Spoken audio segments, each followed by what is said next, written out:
మాది కొత్తగూడెం 9వ వార్డు. మేము double bedroom బాధితులమండి.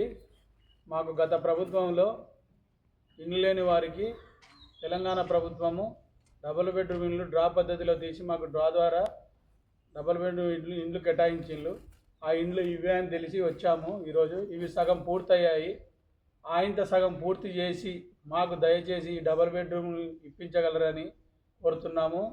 ఇక్కడ ఎమ్మెల్యే గారికి, ఈ రాష్ట్ర ప్రభుత్వానికి మేము దండం పెట్టి చెప్పేది ఒకటే విషయం ఏంటంటే, ఇండ్లు ఆల్రెడీ 80% కంప్లీట్ అయిపోయాయి.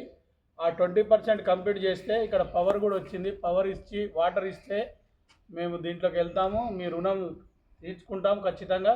మాకు ఈ ఒక్క సాయం చేయండి దయచేసి. మేమంతా నిరుపేదలం, మాకు ఇండ్లు లేవు, మాకు ఏ స్కీములు వర్తిస్తలేవు. మీకు ఆల్రెడీ డబుల్ బెడ్రూమ్లు వచ్చున్నాయి, ఆన్లైన్లో మీ పేరుంది, నెట్లో మీ పేరుంది, మీకు స్కీములు రావండి మీకు అని అంటారు. ఇక్కడికి వచ్చి చూస్తేనేమో ఇండ్లు సగం సగం కట్టి వదిలేసిళ్ళు, కొన్నిటికి తలుపులు పెట్టిళ్ళు, కొన్నిటికి కిటికీలు పెట్టలేదు. దయచేసి మా ఇండ్లు మాకు ఇప్పించండి దయచేసి. ఇది తొందరగా చేయండి సార్, ప్లీజ్.